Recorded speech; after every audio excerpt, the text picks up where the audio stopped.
I still remember the first time I held the Quran in my hands. I was young. I didn't understand how those pages would completely shape my life. I didn't know that by the age of 11 I would memorize every single word. I didn't know that those letters would become my companion, my comfort, my strength. People see the result. They hear, she memorized the entire Quran at 11 inches and they think it was easy. They think it was talent. They think it was something special. But what they don't see are the early mornings. The repetition. The tears. The discipline. The days I felt tired. The days I wanted to play instead. The days my friends were outside laughing while I was reviewing verses. At first it started small. A few short surahs. My teacher would recite and I would repeat. I would stumble over letters. I would mix up similar ayat. I would get frustrated when I forgot something I memorized the day before. But my parents reminded me that the Quran is not just memorized with the tongue. It is memorized with patience.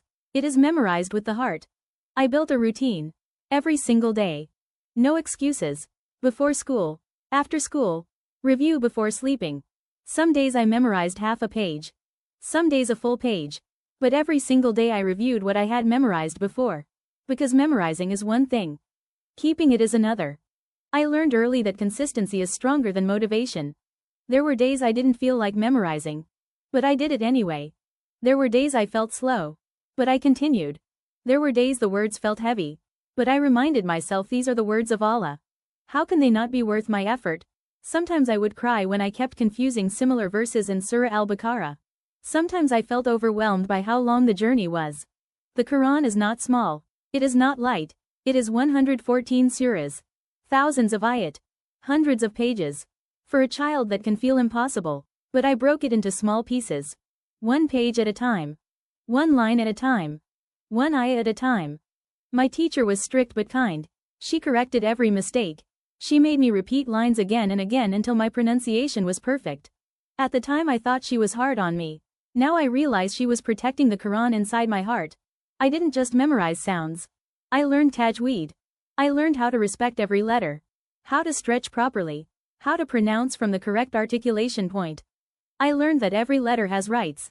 And giving each letter its right is an act of worship.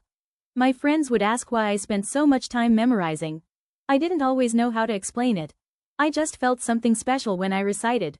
When I would close my eyes and recite from memory, it felt like the words were alive inside me. Like light was filling my chest. When I reached my first 5 juz I felt proud. When I reached 10 I felt stronger. When I reached 15 I started believing maybe I can really finish this. But the middle of the journey was the hardest. Not the beginning. Not the end. The middle. When excitement fades and the finish line still feels far. That's where discipline carried me. I created a system. New memorization in the morning. Revision of recent pages in the afternoon. Revision of older juz on weekends. I constantly went back so nothing would fade. There were times I forgot large portions and felt scared. I worried I was losing everything. But my teacher reminded me the Quran tests your commitment. If you return to it, it returns to you. So I returned. Again and again. When I reached the last few juz I felt a mix of excitement and fear. Excitement because I was close. Fear because I knew finishing meant a new responsibility. Memorizing the Quran is not the end. It is the beginning. The day I completed the final surah I cried. Not because it was over. But because I knew Allah chose me to carry His words in my heart. I was only 11. But I felt like I had been given something priceless. Something heavier than mountains but sweeter than anything in this world. People celebrated. They congratulated me. They called me Hafiza. But what they didn't see was that the real journey started after completion. Keeping the Quran alive inside you requires daily revision. It requires humility. It requires sincerity. I realized memorizing the Quran changed me. It made me disciplined. It made me patient. It made me stronger than I thought I was. It taught me that big goals are achieved with small daily steps. It taught me that consistency beats talent. It taught me that when you do something for Allah, He puts barakah in your time. I was 11. But I learned lessons many people learn much later. I learned that success is not loud. It is quiet. It is early mornings. It is repetition. It is sacrifice. It is choosing long-term reward over short-term comfort. The Quran became my friend. When I felt sad I recited. When I felt scared I recited. When I felt confused I recited. It was never just memorization.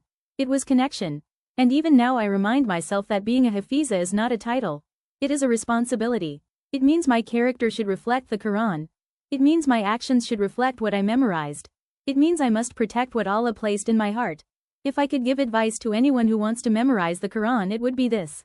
Start small. Be consistent. Never skip revision. Make dua constantly. And never think you are incapable.